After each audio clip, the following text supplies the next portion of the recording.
कोपरगाव शहर आणि तालुक्यातील सर्व सामाजिक संघटनांच्या वतीने कर्जत तालुक्यातील कोपर्डी येथील मुलीवर झालेल्या अत्याचार आणि खुनाच्या अमानवीय प्रकरणाचा निषेध करण्यात आलाय। संघटनांच्या वतीने कडकडीत बंद पाळण्यात आलाय। निर्भया अत्याचार प्रकरणानंतर कायद्यामध्ये जो बदल केला त्यानुसार या प्रकरणातही जलद गतीने तपास करून आरोपींना कठोर शासन करावे। सर्वच्या सर्व आरोपींना तात्काळ अटक करण्यात यावी। या प्रकरणातील पीडित कुटुंबाला 25 लाखांची मदत करण्यात यावी आदी मागण्या यावेळी विविध सामाजिक संघटनांच्या वतीने करण्यात आल्या।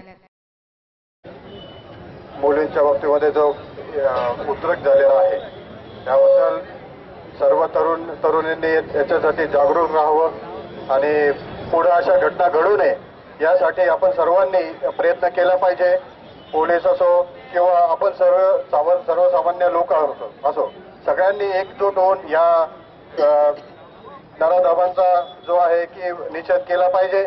आणि मला सरकार किंवा आपल्या जे गव्हर्नमेंट आहे त्यांना एक विनंती करायची आहे की अशा इथून पुढे अशा ज्या घटना झाल्या किंवा ही जी घटना आहे या घटना ज्या होतात त्या घटना झाल्यानंतर त्यांना तुरंत फाशीची शिक्षा किंवा त्यांचं बाकीच्या म्हणजे तुरंत जेलमध्ये टाकलं पाहिजे आणि त्यामुळे बाकीच्यांना पण त्याच्यापासून एक काहीतरी प्रेरणा मिळेल असे कृत्य या गव्हर्नमेंटने केलं पाहिजे। मी कोपरगाव तालुका डॉक्टर असोसिएशनच्या वतीने या नराधमांचा तीव्र निषेध करतो आणि माझे 2 शब्द। निषेध करून उपयोग नाही तर या अशा घटना वारंवार घडतात त्या घडायलाच नको यासाठी आपण समाजाचं काहीतरी देणं लागतो। या भावनेतून सर्वांनी पुढे यायला पाहिजे। नुसतं निषेध करून उपयोग नाही। दरवेळेस कुठेतरी अशा घटना घडत असतात। प्रत्येक ठिकाणी आपण मोर्चे काढतो निषेध करतो पण त्याचा कुठेही परिणाम होताना दिसत नाही। दिवसेंदिवस या घटना वाढतच आहे। तर माझी शासनाला विनंती आहे की कुठलेही कायदे कलम न बघता या नराधमांना मरेपर्यंत फाशीची शिक्षा द्यावी। एकदा जरी फाशी झाली एका जरी नराधमाला फाशी झाली तर अशा घटना घडायला काहीतरी साफ बसेल। सर्व जाती धर्माचे एकत्रित येऊन आणि विशेषतः तरुणांनी हे हातात घेतलेलं आहे आणि म्हणून भावना व्यक्त करीत असताना बोलण्यासारख्या फार गोष्टी आहेत पण याच्यातल्या काही जबाबदाऱ्या आपण समाज म्हणून स्वीकारणार आहोत का याचा विचार आम्हा सर्वांना करावा लागणार आहे। हे काय नुसतं प्रशासन किंवा ठराविक संघटना किंवा समाज म्हणून आपल्याला बघून चालणार नाही।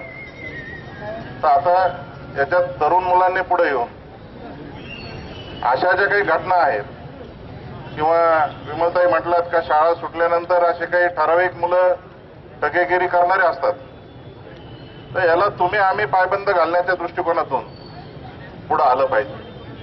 कारण शेवटी ती मुलगी कोणाची तरी मुलगी आहे, बहीण आहे, कोणाच्या तरी कुटुंबातील एक जबाबदार घटक आहे आणि म्हणून उद्या हा प्रकार आपल्या घरात झाला तर आपण काय केलं असतं याचा विचार करून सर्वांनी आता मला वाटतं तो निर्णय करणं क्रमप्राप्त आहे।